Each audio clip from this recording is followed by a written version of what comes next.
పత్రిక 4వ అధ్యాయము 4వ వచనాన్ని మనం గమనిద్దాం. అపరిమితమైన, మితము కానిది అపరిమితమైనది. అది దుర్వ్యాపారం అంట. అపరిమితమైన ఆ దుర్వ్యాపారమునందు తమతో కూడా మీరు ఆగిపోయినందుకు, మీరు పరిగెత్తనందుకు వారు ఆశ్చర్యపడుచు మిమ్మల్ని దూషిస్తున్నారు, దూషణ పాలవుతున్నారు. ఇంతకు ముందు నీ జీవితం వేరు, ఇంతకు ముందు నీ పరిస్థితి వేరు. లోకంలో అందరితో పాటు నువ్వు పరిగెత్తావు, అల్లరితో కూడిన ఆటపాటలను నువ్వు ఉన్నావు, మత్తు పానీయం తాగావు. ఇక లోకంలో ఏమైతే ఉన్నాయో అవన్నీ నువ్వు చేశావు. ఇప్పుడు నువ్వేమంటే దేవుని మాటకు లోబడి అవన్నీ విడిచిపెట్టావు. ఇప్పుడు నువ్వేం మాట్లాడినా వాడికి ఎలాగున్నదంటే బాధగా ఉందండి, వాడికి నొప్పిగా ఉంది, నేను దూషిస్తున్నాను మొదలు పెట్టారు. ఏం మానేసావు నువ్వు? 3వ వచనం చదువుదాం. 4వ అధ్యాయం 3వ వచనం. మనము పోకిరీ చేష్టలు, దురాశలు, మద్యపానము, అల్లరితో కూడిన ఆటపాటలు, తాగుబోతుల విందులు, చేయకూడని విగ్రహ పూజలు మొదలైన వాటి యందు మనము నడుచుకొనొచ్చు, అన్ని జనుల ఇష్టము నెరవేర్చుకున్నటకు. చాలు, అయిపోయింది. ఇప్పుడు మారిపోయాం. ఆ అల్లరితో కూడిన ఆటపాటలు ఆగిపోయి తాగుబోతుల విందుల్లోకి నువ్వు వెళ్ళటం లేదు. ఇప్పుడు ఇవన్నీ కూడా గతించిన కాలం సరిపోయిందిలే. ఇప్పుడు నువ్వు మారేవు. ఎందుకంటే అది నీ జీవితానికి మేలు కాదని నువ్వు ఎంచుకున్నావు. వాక్యము నువ్వు విన్నప్పుడు నువ్వు సరి చేసుకున్నావు కాబట్టి వారితో నువ్వు పరిగెట్టలేదన్నట. వాడు నేను దూషిస్తున్నాను, నువ్వు పరిగెట్టలేదు. ఇప్పుడు నేను మాట ఎలాగున్నదంటే దేవుని మాట అయి ఉన్నది, వాడికి ఇష్టం లేని మాటగా ఉంది. నువ్వు తాగటం లేదు.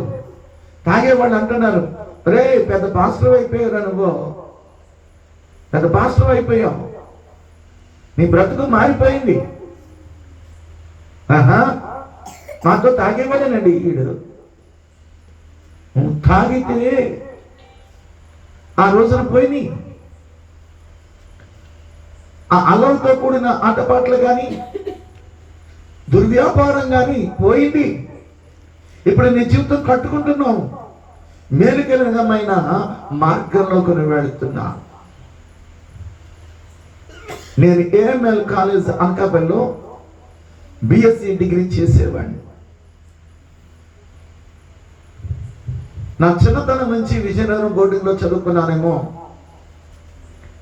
ఈ ఊర్లో జరిగే పండుగలంటే నాకు తెలియదు, నేను ఎప్పుడు వెళ్ళలేదు, మాకు అవకాశమే లేదు. డిగ్రీకి వెళ్ళిన తర్వాత అనకాపల్లిలో ఒక ఫ్రెండ్ అన్నాడు, ఇదిగో పెద్ద జాతర జరుగుతుంది, నూకాలమ్మ జాతర, నువ్వు రావాలి, నువ్వు దానికి వస్తే మనం ఎంజాయ్ చేయొచ్చు. చూద్దామని నేను వెళ్ళాను. ఆ విగ్రహం వెనకతల అనేకమైన బళ్ళు ఉన్నాయండి. ఈ యవనస్తులు బోర్లు ఊదుతూ యవన పిల్లలు వెనకతల వెళ్తున్నారు వాళ్ళని అలర్ట్ చేయడానికి. నాకు కొత్తగా అనిపించింది, ఇదేంటి, ఇది జాతర అండి, మరి ఏమేంటి రికార్డింగ్ డాన్స్ అండి, మరి ఇదేంటి డాన్స్ బేబీ డాన్స్ అండి, ఏంటిది పవిత్రంగా చేయవలసిన జాతర అల్లరితో కూడిన ఆటపాటలతో జరిగిపోతున్నాయి. నా స్నేహితులను చేయబట్టుకుని తీసుకెళ్తున్నాడు. ఇసుక వేస్తే రాలదు అన్నంత జనం ఉన్నారు, వాళ్ళు ఆనందిస్తున్నారు. ఎక్కడెక్కడి నుంచో పల్లెటూరు నుంచి చుట్టుపక్కల ఉన్న వాళ్ళందరూ కూడా ఆ జాతరకు వచ్చారు. నేను మొట్టమొదటిసారిగా అక్కడికి వెళ్ళాను. అదే మొదట, అదే చివర. నాకు గుబుత్స అంటారు కదా, గుబుత్స అంటే అసహ్యం అనిపించింది. నాకు అల్లరితో కూడిన ఆటపాట్ల, త్రాగేసేసి ఆ జాతరకి రావడమా? పోనీ ఆ దేవి బొమ్మ, దేవత బొమ్మ, దాని ముందు ఈ డ్యాన్సులేంటి? డ్యాన్సులేంటి నాకు అర్థం కాలేదు. మీకు తెలియాలి అంటే ఒక మాట చెప్తాను. నపుంసకులు అంటారు, కొద్దివాడిని అంటారు వాడిని. వాళ్ళ బ్యాచ్ ఒకటి. ఈ ముసలోళ్ళు అందరూ అక్కడ ఉన్నారు. ఈ ముసలోళ్ళు అందరూ కూడా అక్కడ ఉన్నారు. వయసు దాటిపోయిన అందరూ తాగేసారు. వాళ్ళ డ్యాన్స్ చేస్తుంటే వీళ్ళు డబ్బులు చెబుతున్నారు, ఏలుకుంటున్నారు. ఎవరెన్స్లు అయితే వాళ్ళ తాకడానికి వెళుతున్నారు. వాళ్ళు జాకెట్లో డబ్బులు పెడుతున్నారు. ఏంటిది?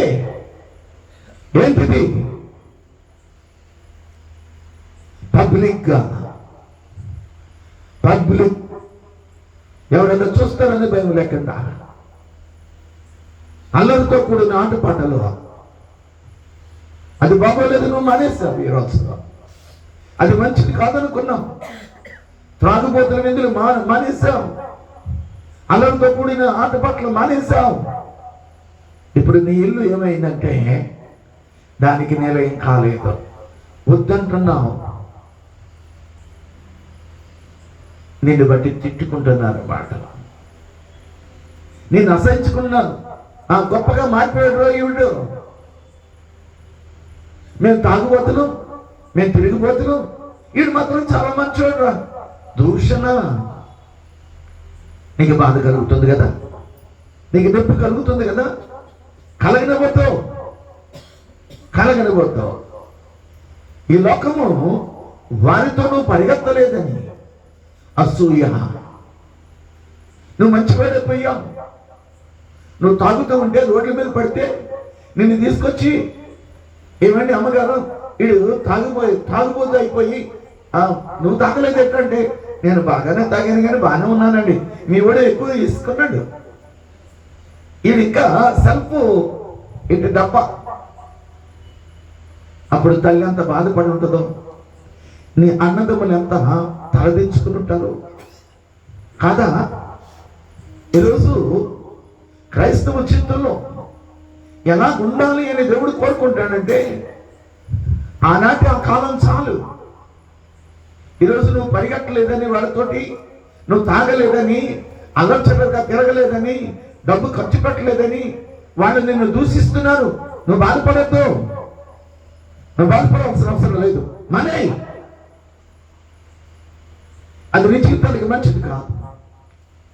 అది నీ తల్లిదండ్రులకి అవమానం తెచ్చింది.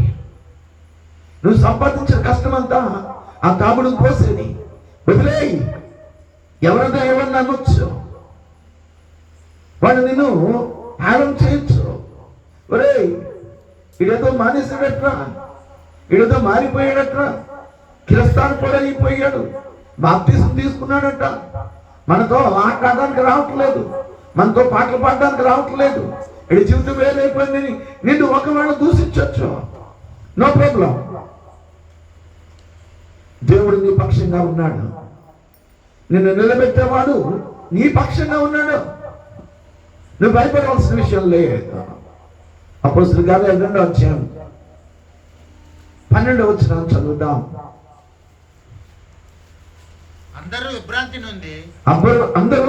నుండి ఎటు తోచక అని చాలు. 1వ పేతురు పత్రిక 2వ అధ్యాయం 12వ వచనం చదువుదాం. అన్యజనులు మిమ్మును ఏ విషయములో దుర్మార్గులను దూషిస్తున్నారు, ఆ విషయములో వారు నీ సత్క్రియలను చూసి వాటిని బట్టి దర్శన దినమున దేవుని మహిమపరచినట్లు వారి మధ్యన నువ్వు మంచి ప్రవర్తన కలిగి ఉంటావు. ఏ విషయంలో నేను దూషిస్తున్నాను ఆ విషయంలో నువ్వు మంచి ప్రవర్తన కలిగి ఉండు. ఒకరోజు దేవాదేవుడు వస్తాడు, ఆయనకి మహిమ కలిగేటట్లుగా. ఈరోజు నువ్వు మారేమంటే ఎంతమంది సంతోషిస్తున్నారు, అంతకు మించి చాలా మంది ఏడుస్తున్నారు. నువ్వు బాగుపడిపోయావని ఎంతోమంది సంతోషిస్తున్నారు. నీ కుటుంబం, నీ భార్య, నీ పిల్లలు నీ ప్రవర్తన చూసి. ఎందుకు? నువ్వు మారేవని. నువ్వు మారాలి, నీ జీవితం మారాలి. ఇది శాశ్వతం కాదు. అల్లరితో కూడిన ఆటపాటలు 4:3 ఇందాక చెప్పాం కదా. 1 పేతురు 4:3 పోకిరి చేష్టలు, దురాశలు, మద్యపానము, అల్లరితో కూడిన ఆటపాటలు, త్రాగుబోతులు విందులు, చేయతగనివి చేయకూడని విగ్రహ పూజలు మొదలైన వాటిని నడుచుకున్నావు, అది చాలు. మళ్ళీ అటువైపు వెళ్ళడానికి చాలా మంది ప్రయత్నం చేస్తున్నారు. అందుకనే 2వ పేతురు పత్రిక 2వ అధ్యాయం 22వ వచనంలో అంటాడు, కుక్క తన వాంతికి తిరుగునట్లుగా కడుగుబడిన పంది బురదలో దొరులకు మడినట్లుగా మీకు సంభవిస్తుందా? కక్కిన కూటికి కుక్క మళ్ళా తిరుగుతుందంట. విడిచిపెట్టిన అలవాట్లకి మళ్ళా తిరగద్దు. ఓ క్రైస్తవురాలా, దేవుడు నిన్ను కడిగాడు. దేవుడు తన రక్తంలో నిన్ను కడిగాడు, నిన్ను పరిశుద్ధపరిచాడు.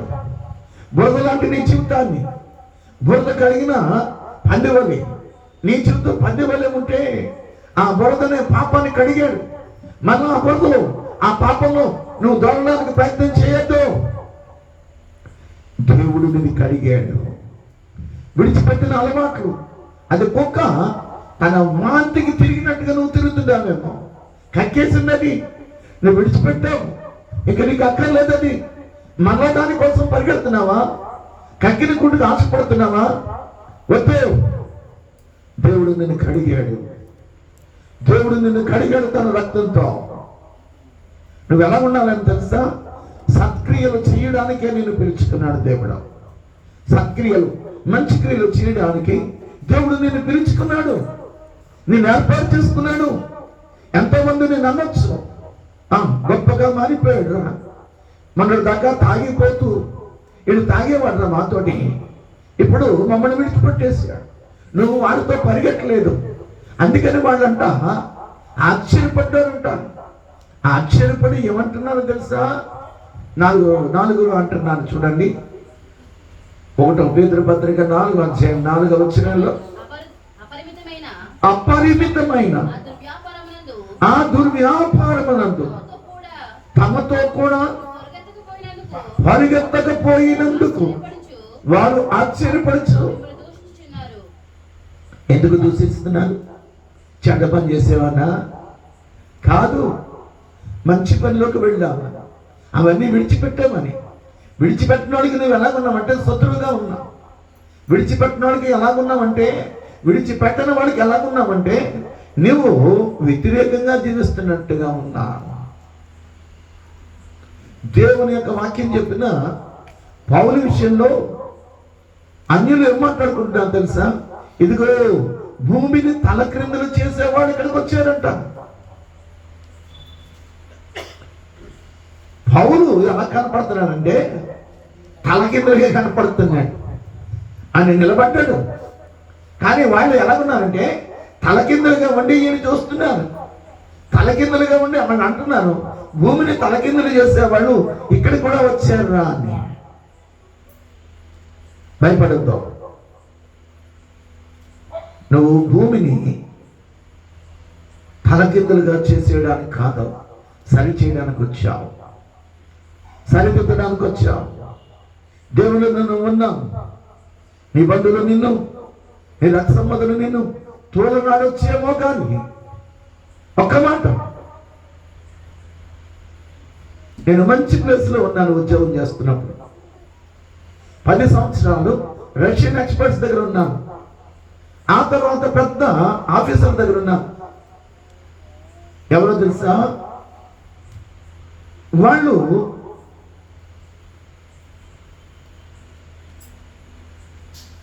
డైరెక్టర్ దగ్గర ఉన్నాను నేను. డైరెక్టర్ అయినా అటువంటి వాళ్ళ దగ్గర నేను పనిచేస్తున్నాను. అంత గొప్ప సాక్ష్యం కలిగిన చిత్తం. చాలా మంది నా జీవితంలో మెచ్చుకున్న వాళ్ళు ఉన్నారు, తిట్టుకున్న వాళ్ళు కూడా ఉన్నారు. లంచం తీసుకోలేదని తిట్టుకున్న వాళ్ళు ఉన్నారు. తీసుకోలేదు, ఈయన బాగా నిలబడ్డాడని మెచ్చుకున్న వాళ్ళు కూడా ఉన్నారు. ఒకరోజు నా ఇంటి పక్కన ఆయన నా బండి పని చేయట్లేదు, నాకు డ్రైవింగ్ రాదు, మీ బండి నన్ను తీసుకెళ్ళండి అని అంటే అలా తీసుకెళ్తూ నేను అన్నాను. ఆయన పేరు మూర్తి గారు, ఆయన పెద్ద ఆఫీసరు, ఆయనతో ఇతను సహవాసం. నేను గబుకమన్నాను, పెద్దవాళ్ళతో సహవాసం చేస్తున్నారండి మీరు. ఆయన మీద కేసులు ఉన్నాయని నేను విన్నాను. వద్దండి దాంట్లో అని నేను మామూలుగా అనేసాను. అనకూడదని నేను అనేసాను, ఎందుకు వచ్చేస్తుందో నాకు తెలియదు. ప్రత్యేకంగా ఎప్పుడూ మాట్లాడు, నేను పక్కపక్కన ఉన్నా, నేను ఎప్పుడూ మాట్లాడలేదు. ఆ రోజు అలా మాట్లాడితే ఆ ఆఫీసర్కి చెప్పేసాడు. అప్పటి నుంచి కక్ష కట్టాడు.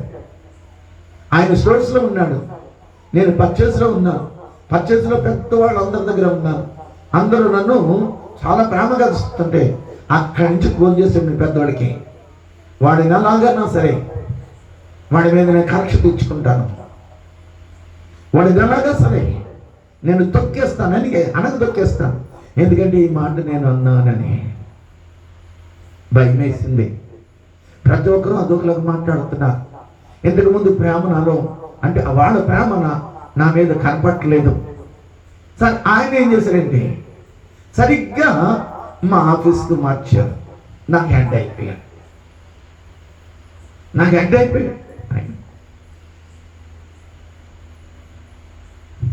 అయిపోయిన వెంటనే నన్ను స్టోర్స్కి పంపించేశారు. చాలా బాధపడ్డాను. అక్కడికి వెళ్ళిన తర్వాత నా మాట దేవుడే పలికించాడని నాకు తెలిసింది. అప్పుడు దాకా నేను బాధపడిన వాడిని.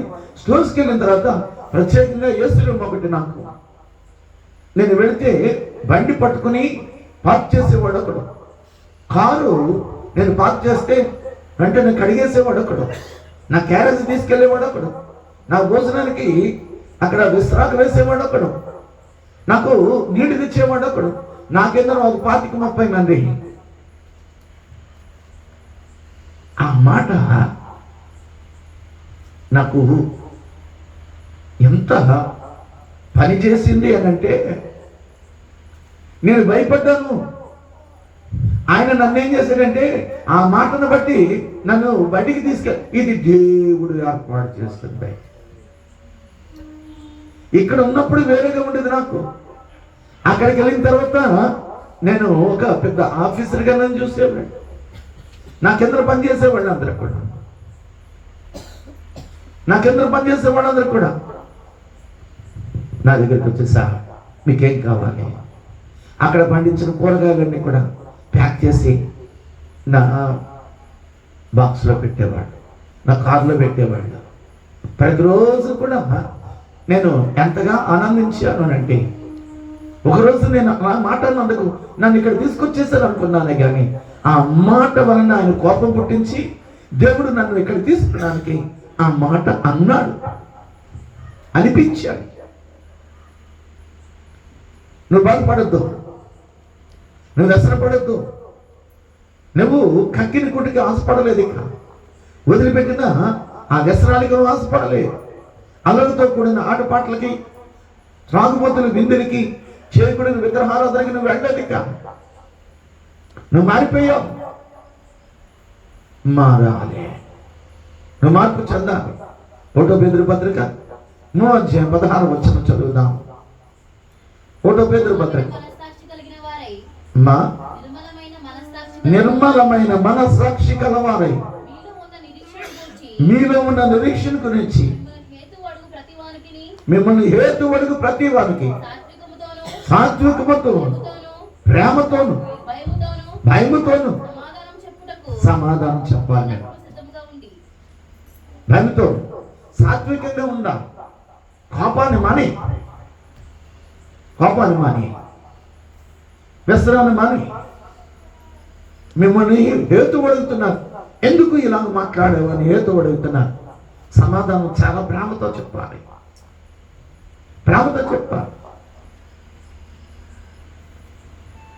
తిమోతి నోటి నుంచి ఒక మాట వచ్చింది,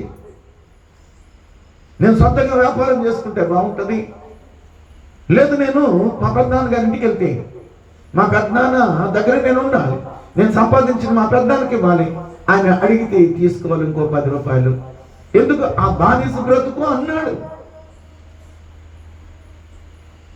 ఆ మాట నేను ఆలకించిన ఆ మాట సాక్ష్యం విన్నవాళ్ళు అనేక మంది వచ్చి దాంట్లో సుకన్య ఉన్నది. సుకన్య ఏమన్నదో తెలుసా? అన్నా, నేను ఇప్పుడు బానిస బతుకుతున్నాను, నీలాగా నేను ఉద్యోగం సంపాదించుకుని నేను బ్రతకాలనే ఆశ కలిగి ఉన్నాను అన్నది. ఒక మాట తనని ఎంతగా ప్రభావితం చేసిందో. మన కుర్రోడు వచ్చేసాడు, మీరు అందరూ వెళ్ళిపోయారు. వాడు అంటాడు, సార్ మీరు చాలా బాగా చెప్పారు, నేను కూడా అలా బ్రతుకుతాను. ఎస్, దేవుడు నీ ద్వారా పలికించిన మాట అనేకులకు ఆశీర్వాదకరంగా ఉంది. ఒకడు ఏడిస్తే వాడిని, ఈ మాట వలన నీకేం విడుదల వస్తుందో నాకు తెలియదు. నేను అన్న మాట ఆయనకి బాధ కలిగించవచ్చు, కానీ నాకు విడుదల కలిగింది.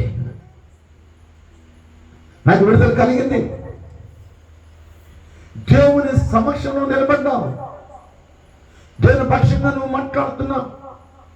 ఒకరి మీద కక్ష కట్టి కాదు.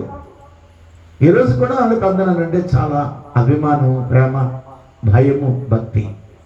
ఆయనకి ఇచ్చిన విలువ మరెవరికి ఇవ్వరు.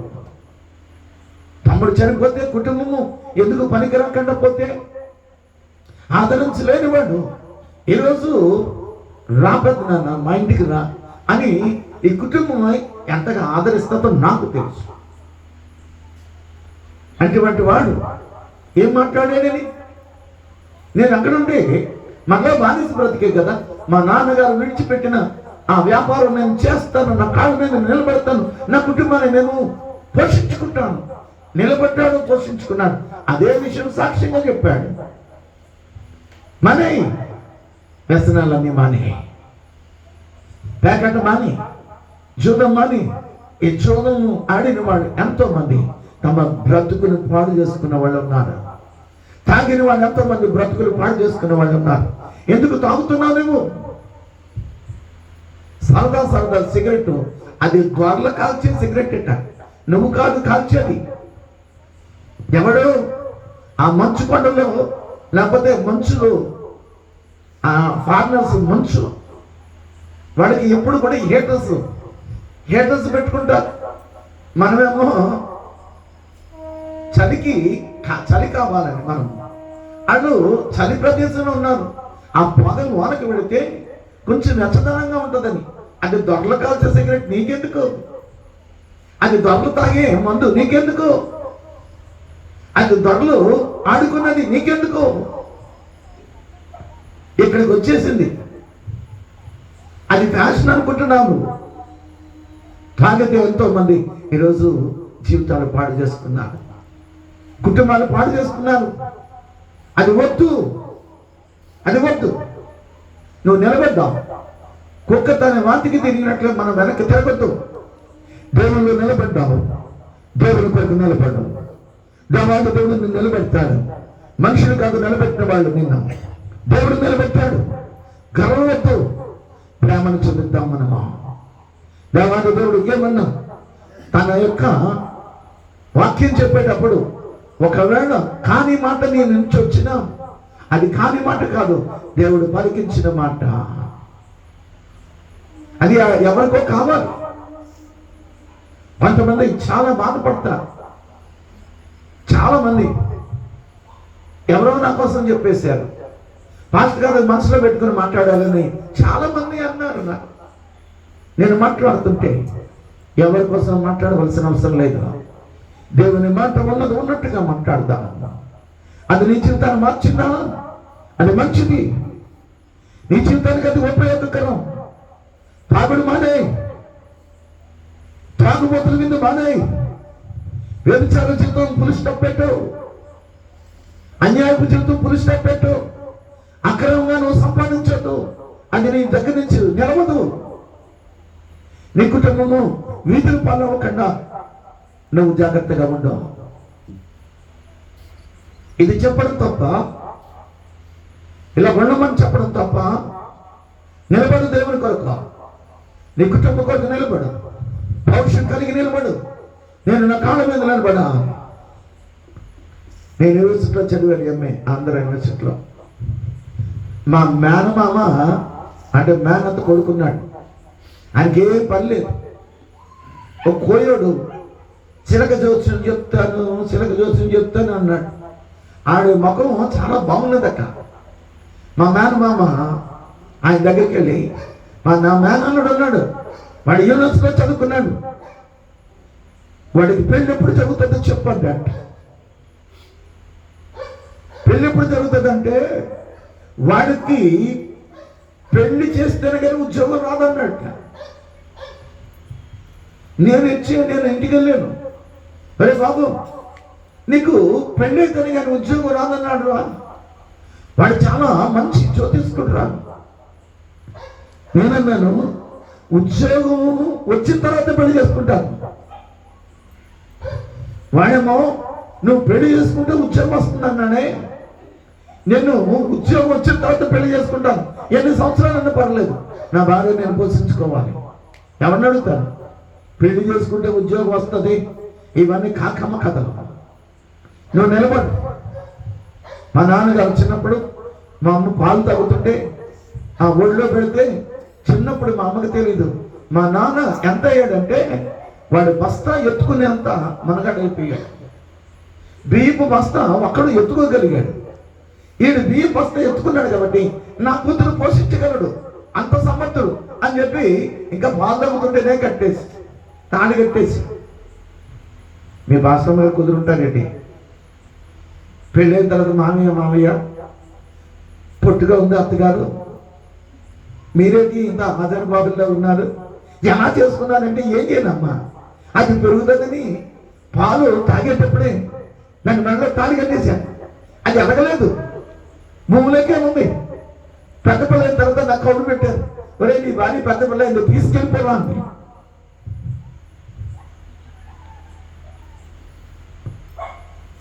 ఏమండి, దేవునికి ఒక ప్రణాళిక ఉంటుంది.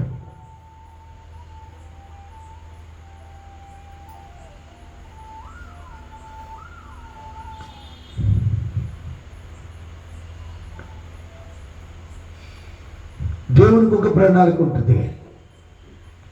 నీ చేతుల్లో ఆ ప్రణాళికని నెరవేర్చుకోవడానికి నువ్వు నిలబడు.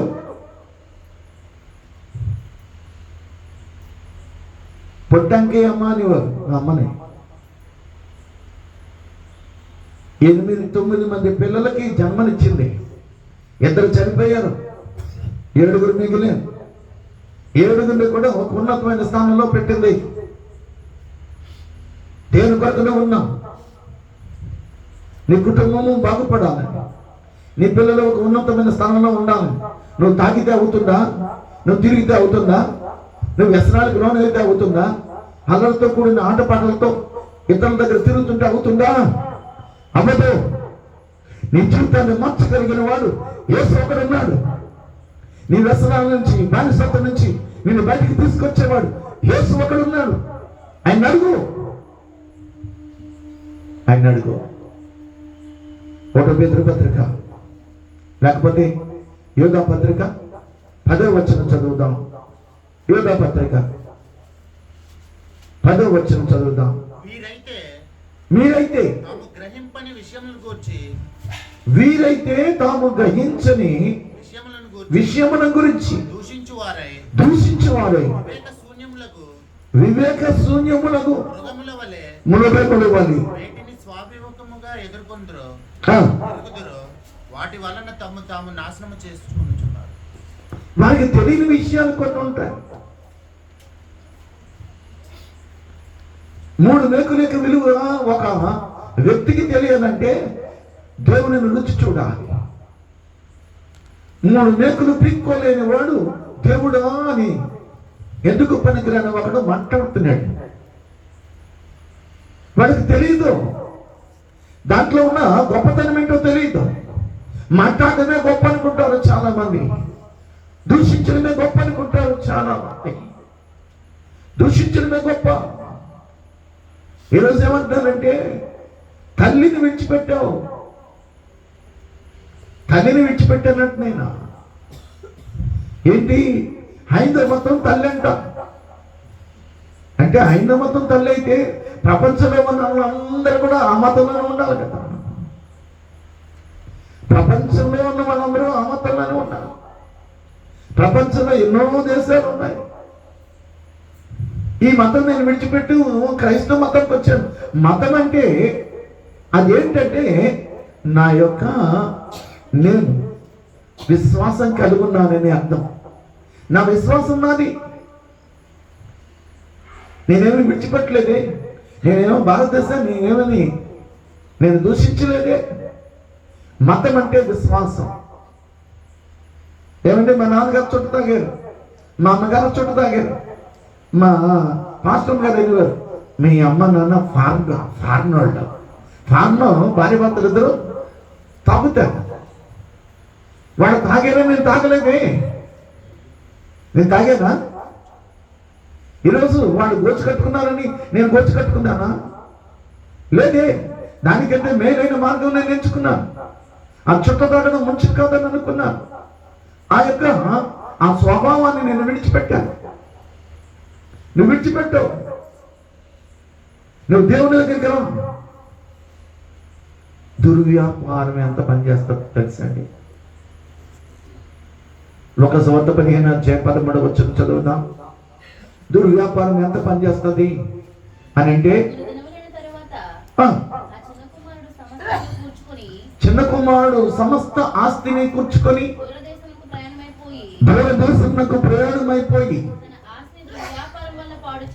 అక్కడ తన ఆస్తిని దుర్వ్యాపారం వల్ల పాడు చేశాడు. తినడానికి తిండి లేకుండా పోయింది. దుర్వ్యాపారం. జాగ్రత్త. తాగుడు నీకేం తెచ్చి పెడుతుంది? జోదం నీకేం తెచ్చి పెడుతుంది? అల్లరితో కూడిన ఆటపాటలతో ఎంతకాలం గడుపుతాం? నీ పిల్లలు బాగుండాలి. నువ్వు ఇంటికి జాగ్రత్తగా రావాలి. నీ కొరకు నీ భార్య చూస్తుంది, నీ కొరకు నీ పిల్లలు చూస్తారు. వారితో నువ్వు సంతోషించు. అంతేగాని త్రాగుబోతుల విందులో నువ్వు కూర్చుని ఎదురు నేను తర్వాత వస్తానులే, మీరు తినేయండి, తాగేయండి, మీరు తినేసేసి పడుకోండి.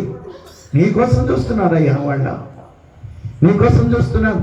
నీ పిల్లలు నీతో ఆడుకోవాలని, నీ పిల్లలు నీతో ఫోన్ చేయాలని, నీ పిల్లలు నీతో మాట్లాడాలని. ఏది? త్రాగుబోతుల విందుల్లో నువ్వు కాలం గడుపుతున్నావా? మానే. నీ కుటుంబంతో సరదాగా వెళ్ళు, నీ కుటుంబాన్ని సంతోషపరచు, నీ పిల్లల భవిష్యత్తును చూడు. ఎంతకాలం అప్పడుగుతావు? నీ పిల్లలు చదివించడానికి అప్ప. నీ కష్టపడింది ఎంత? ఏం చేస్తున్నా? కష్టము సిలి చర్చలో వేసినట్టుగా కక్క. దేవుని మాట ఆలకించు. దేవుడు నిన్ను నడిపిస్తున్నాడు. బుద్ధి లేని వాడు చిన్న కుమారుడు ఆస్తి అంతా పట్టుకుపోయాడు, దుర్వ్యాపారం చేశాడు. ఆకలికి తట్టుకోలేక మళ్ళా తిరిగి వచ్చాడు. నువ్వు దుర్వ్యాపారం చేయొద్దు. అలాగా దుర్వ్యాపారం చేయడం వల్ల నీకు నష్టం కలిగింది కదా. అందుకని ఇప్పుడు అంతా మానేస్తే అనేకులు నేనేమంటున్నావు తెలుసా? హేళన చేస్తున్నారు, ఆశ్చర్యపడుతున్నారు. వాడితో నువ్వు పరిగెట్టలేదు సినిమాలకి, వాడితో పరిగెట్టలేదు అల్లరితో ఆడుకున్న ఆటపాటలకి, వాడితో పరిగెట్టలేదు మరి త్రాగుడు అనే విందులకి. వాళ్ళు నిన్ను దూషిస్తున్నారు. No problem. నీ జీవితాన్ని మార్చిన యేసయ్య నేనేమంటున్నాడు తెలుసా? జాగ్రత్తగా నీ జీవితాన్ని కట్టుకో, జాగ్రత్తగా దాడుగువై. ఆయన నిన్ను నడిపించే దేవుడు, సన్మార్గంలో నడిపించేవాడు. మంచి పేరు ప్రతిష్టలు కలిగి నువ్వు దేవుని సన్నిధిలో ఉన్నానని ఏ వ్యక్తి అయినా కోరుకుంటాడు. భార్య భర్తలుగా రానివాడు. భార్య ఏమమ్మా మీ భర్త ఏది అని అంటే రాలేదండి, మేమందరం ఇక్కడే ఉన్నాం, నా భర్త కూడా నాతో ఉంటే దేవుని సన్నిధిలో ఉంటే ఎంత బాగుంటుంది అని భార్య అంటుంటే నేను అనుకుంటాను, అవును కదా, కుటుంబం అంతా దేవుని సన్నిధిలో ఉంటే ఎంత బాగుంటుంది అని. ఈ నవంబర్ వస్తే వనభోజనాలని వెళ్తాం.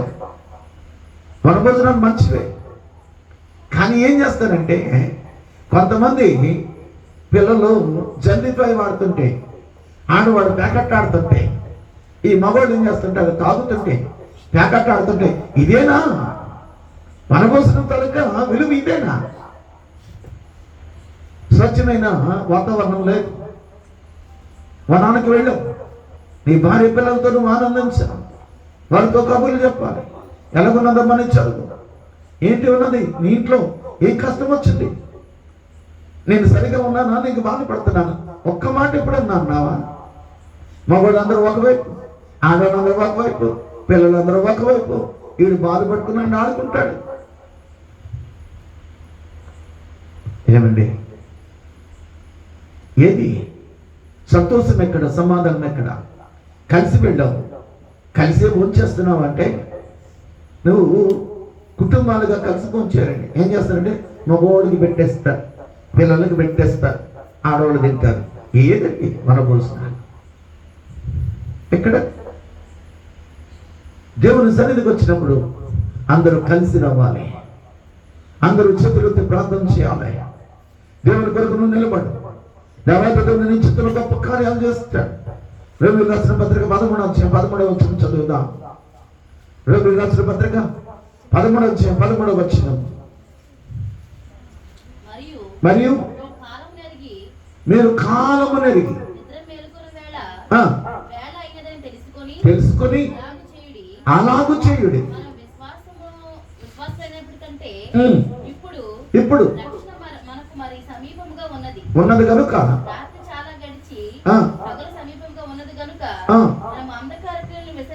అంధకార క్రియలను విసర్జించి వెలుగు సంబంధమైన ధరించుకుందాము.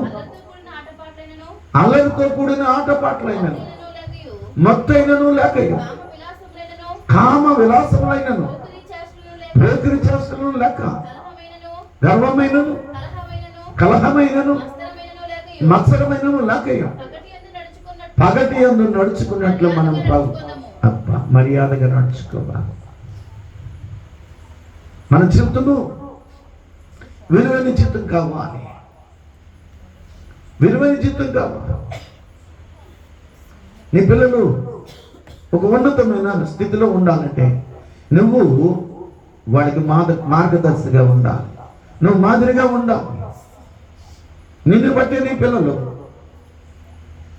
డబ్బు సంపాదిస్తేనే కాదు, డబ్బు సంపాదన ఒకటే కాదు, నీ జీవితంలో నిన్ను చూసుకుని, లేకపోతే నిన్ను చూసి నీ పిల్లల జీవితం కూడా అలాగా మారే 90% ఉన్నారు, 90% ఉన్నారు. జాగ్రత్త. నీకోసం నువ్వు బ్రతకడం కాదు, దేవుని కోసం బ్రతకాలి, దేవుళ్ళు నీ పిల్లల్ని పెంచాలి. ఎఫెసీయులకు రాసిన పత్రిక 5:18 చదువుదాం. ఎఫెసీయులకు రాసిన పత్రిక 5:18 మరియు మత్స్యముతో మత్తులై ఉండకుడి, దానిలో దుర్వ్యాపారము కలదు.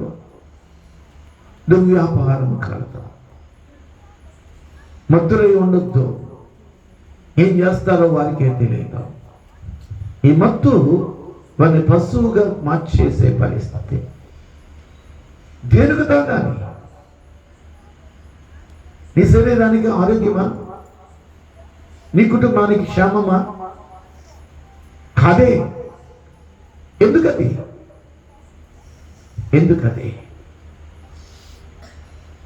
అది దుర్వ్యాపారమే కదా. దేవాది దేవుడు అంటున్నాడు, కక్కిన కూటికి ఆశపడద్దు. కడగబడిన పంది అంట బురదలో దొరికినట్టుగా కడగబడ్డావు నువ్వు. పాపాన్ని యేసుక్రీస్తు రక్తంలో కడిగేశాడు. నువ్వు కడగబడిన దాన్ని మళ్ళా బురద అనే పాపంలోకి వెళ్తావా? మళ్ళా వ్యభిచారం జీవితం జీవిస్తావా? మళ్ళా అన్యాప జీవితం జీవిస్తావా? నా తల్లి గొప్పది అని నీ బిడ్డలు చెప్పుకునేటట్లుగా జీవించావు.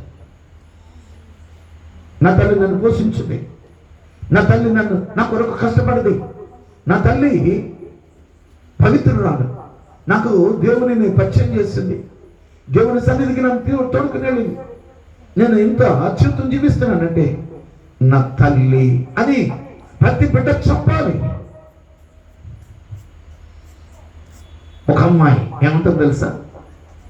నా ఇంటిలో నా తల్లిదండ్రులు సమాధానం లేకుండా చేశారు నన్ను.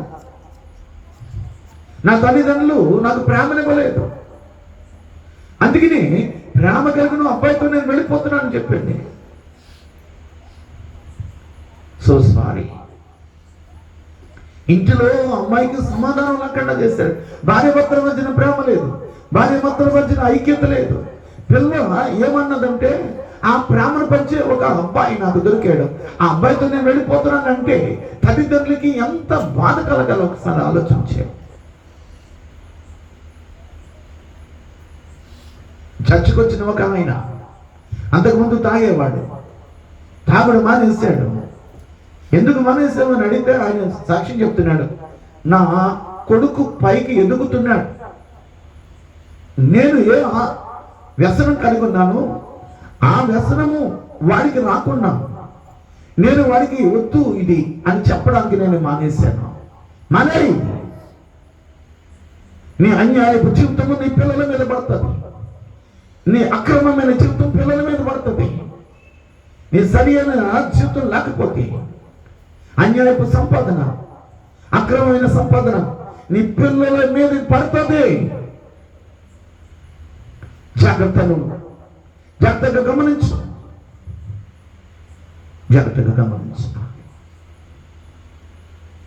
దేవాది దేవుడు మాట్లాడుతున్నాడు ఈరోజు నీతోటి. దేవాది దేవుడు మాట్లాడుతున్నాడు ఈరోజు నీతోటి. మనం సరి చేసుకోవాలి, మనం సరిదిద్దుకోవాలి మన జీవితాలు. ఎవరు లేదు అన్నారని కాదు. ఒకరోజు అంటారు, రెండో రోజు ఎదుగో వాడు మంచి పని చేశాడు, వాడు చాలా మంచి పని చేశాడు అని చెప్పుకోవాలి. ఈర్ష్య ఉంటుంది. నువ్వు ఎదిగితే ఈర్ష్య, నువ్వు ఇల్లు కట్టుకుంటే ఈర్ష్య కనిపించదు, వాళ్ళలో ఉంటుంది. నువ్వు బాగుంటే చాలా మంది ఈర్ష్యపడతారు, వీడు బాగుపడిపోయాడని. అన్నదమ్ములు ఇద్దరు తాగేవాడు. తమ్ముడు దేవుడి దగ్గరికి వచ్చాడు, బాప్తిసం తీసుకున్నాడు, కుటుంబం దేవుల్లో ఉంది, తాగుడు మానేశాడు. వాళ్ళిద్దరు ఆడపిల్లలు. పెద్ద పిల్ల పుష్పవతి అయితే అన్న ఏమన్నాడంటే, కార్డులు ఇవ్వడానికి వెళ్దాం పదరా అన్నాడు. కార్డులు ఇవ్వడానికి పదరా అంటే కార్డులు ఇవ్వడానికి వెళ్ళాడు. అన్నకి తాగుడు అలవాటు, వీడు తాగుడు మానేసాడు. మెల్లగా అన్న ఏం చేశాడంటే, పర్వాలేదులే తాగు అని తాగడం నేర్పించాడు మనలో. ఎందుకనంటే ఈ కుటుంబం బాగుపడిపోయింది, ఈ కుటుంబం కారు కొనుక్కుంది, ఈ కుటుంబం ఇల్లు కొనుక్కుంది, ఈడు కూడా నాలాగా తాగితే బాగుంటుంది మానేశాడు దేవుని దగ్గరికి వెళ్ళని. ఇప్పుడు రోజంతా తాగుతూనే ఉంటాడు తమ్ముడు, అన్న బాగానే ఉన్నాడు. ఇది సమాజం కోరుకుంటుంది. నువ్వు బాగున్నావు, దేవుడు నిన్ను ఆశీర్వదించాడు. నీ జీవితాన్ని చూసి అసూయపడే వాళ్ళు ఎంతో మంది ఉన్నారు. ఆ మాటని నీ మీద ప్రయోగించే వాళ్ళు ఎంతో మంది ఉన్నారు. ఆ మాటకి నువ్వు కృంగిపోవాలి, నువ్వు మనలో కిందకు రావాలి. వద్దు, దేవుడు నిన్ను ఆశీర్వదించాడు. దేవుడు నీ పక్షంగా ఉండగా నీకు విరోధి ఎవడు? అక్కర్లేదు. నా జీవితంలో నా దేవుడు అనేకమైన పాఠాలు నేర్పించాడు. ఆ పాఠాలు నేను అలౌ చేశాను. నా ఇల్లు నా బంధువులు కాల్ చేసినప్పుడు వాళ్ళందరూ ఇప్పుడు నాకు దూరం అయ్యారు. నా దేవుడు ఆ మంచి కార్యం చేసినందుకు నేను చాలా ఇష్టపడుతున్నాను. ఎందుకంటే వాళ్ళ మీద ప్రేమ లేక కాదు, నా యొక్క పరిచర్యకాల ఆటం కాదు. వస్తాను, నా దగ్గర ఏ టీవీ లేదు, అందుకని టీవీ లేకుండా వాళ్ళేమో ఉండలేదు. ఈరోజు మన బ్రతుకుల్లో మనల్ని బాగా దేవుడికి దూరం చేసేది ఏంటంటే టీవీ. కక్కిని గుట్టుకు ఆశపడుతున్నామేమో, వద్దని కొనేదానికి వెళ్తున్నామేమో. వదిలే అంతకు ముందుకు వదిలేసావు కాబట్టి ఈరోజు వాళ్ళతో నువ్వు పరిగెట్టలేదని, వారు జీవిస్తున్న ఆ జీవితంలోకి నువ్వు వెళ్ళలేదని వాళ్ళందరూ ఆశ్చర్యపడుతూ నిన్ను దూషిస్తున్నాను. దూషణ ఈరోజు చేస్తా, రేపు చేస్తా, కానీ నీ దేవుడు విడిచిపెట్టాడు సుమా. వాళ్ళని ఒకరోజు నోళ్ళను ఇస్తాడు. ఎవరైతే వద్దనుకున్నారో వాళ్ళే నీ దగ్గరికి వచ్చి అబ్బా నువ్వు చాలా మంచి పని చేసావని అనే రోజు వస్తుంది. ఎందుకు బాధపడతావు? నువ్వు వాళ్ళతో పరిగెడతావా? ఈరోజు పరిగెట్టవలసిన అవసరం లేదు. దేవాది దేవునితో ఉన్నావు, పరిగెట్టు దేవునితో పాటు. ఆమెకు దేవునితో నడిచాడు, మరణం చూడకుండా ఆయన కొనుక్కోబడ్డాడు. ఎందుకు విచారం? ఏమైందని విచారం? నీ దేవుడిని పక్షంగా లేడా? మనుషులు కావాలి, దేవుడు కావాలి. ఇక దేవుడు చేయవలసిన, దేవుడు చేసే పనులు మనుషులు చేయగలరా? ఒక రోజు పెడతారు ముద్ద, 2 రోజులు పెడతారు, 3వ రోజు ఎప్పుడు వెళ్ళిపోతాడు అని చూస్తారు. ఎవరికైనా సరే అది ఉంటుంది. కానీ నా దేవుడు అలాగే ఉండే. నా దేవుడు నన్ను పోషిస్తున్నాడు. నీ దేవుడు నిన్ను పోషిస్తున్నాడు. ఆకాశం అక్కడ విప్పి పడకాలంతో విస్తారమైన దేవుడు కుమ్మరిస్తున్నాడు. నీకు ఆరోగ్యం ఇస్తున్నాడు, నీకు నెమ్మది ఇస్తున్నాడు. నెమ్మది లేకుండా విస్తారమైన ధనం ఉంటే ఎవరికి కావాలండి? అన్న విస్తారమైన ధనం ఉంది, నెమ్మది అది. ఏసన్న వెళ్ళిపోతున్నాడట బైబిల్ పట్టుకుని. ఒక ఆయన ఏసన్న చూసి, అయ్యా మా ఇంటికి భోజనానికి రావాలి అని బతున్నాడట. మరొక రోజు వస్తానులే అన్నాడట. ఆ మరొక రోజు వెళ్ళాడట. వెళితే అబ్బా తలుపు ఎంత బాగుందో, ఇల్లు ఎంత ఇంద్ర భవనం లాగా ఉందో. లోనికి వెళ్ళాడు. ఆ చైర్లు, డైనింగ్ టేబుల్ చూశాడు, ఆ కిచెన్ చూశాడు, ఆ డ్రాయింగ్ రూమ్ చూశాడు, పిల్లల బెడ్రూమ్ చూశాడు, 7 బెడ్రూమ్ చూశాడు. అన్న అమ్మ అక్కడ ఉన్నది ముసలి. ఆ ముసలిదాంతో అన్నట ఏసన్న ఎక్కడ చూసినా సరే ఆడ భార్యకి అక్కడ మరి గోధుమ కొడుకుతో వంట చేసినప్పుడు అక్కడ టీవీ పెట్టేసాడు. పిల్లలు చదువుకునే ఈ రూమ్లో టీవీ, ఎక్కడ చూసినా టీవీ. భోజనాల దగ్గరికి వస్తే కూర్చుంటే పంచభక్ష పరిమాణాలు పెట్టాడు. అక్కడ టేబుల్ చాలా ఖరీదైన టేబుల్. ఏసన్నా ఎందుకో అన్నట, అమ్మా అబ్బా నీ కొడుకు ఏమి ఇల్లు కట్టాడమ్మా అని అంటే స్వర్గంలో ఉంది కదా అన్నాడు. ఆ ముసల్దానం కదా, ఇప్పుడు స్వర్గమా ఏసన్నా? ఇది స్వర్గమా? ఇది నరకం. ప్రశాంతత లేదు. ఏ రూమ్లోకి వెళ్ళి పడుకుందామన్నా సరే టీవీ లేదు. ఇది ఇల్లు కాదు, వల్ల కాడ. సమాధానం లేదు, నెమ్మది లేదు, ప్రేమ లేదు. డబ్బు ఉన్నది కదా అని ఆ పిల్లలేమో ఆడమ్మ నాయనమ్మని పట్టించుకోరా, ఆ కోడలు పలకరించరా. కొడుకేమో వ్యాపారం చేసి డబ్బు తీసుకొస్తున్నాడు కానీ అమ్మ తిన్నావా ఉన్నావా అని అడగలేదు. ఏసన్నా అలాగంటే ఇది ఇల్లు, ఇది వల్ల కాదు, ఇల్లు కాదు. సమాధానం లేని నీ చిత్తంలో ఎంత ఇల్లుకంటే ఏంటి? అది సమాధానం లేని ఇల్లు అయితే అది వల్ల కాదు. భయపడుతో దేవుడు నేను పిలుచుకున్నాను. నువ్వు వాళ్ళతో పరిగెట్టలేదని నీకు నిందలు అవమానాలు కలుగుతాయి. నేను అవమానపరుస్తాను. నువ్వు ఆగిపోయావు కదా, వాళ్ళతో పరిగెట్టిన నువ్వు ఆగిపోయావు.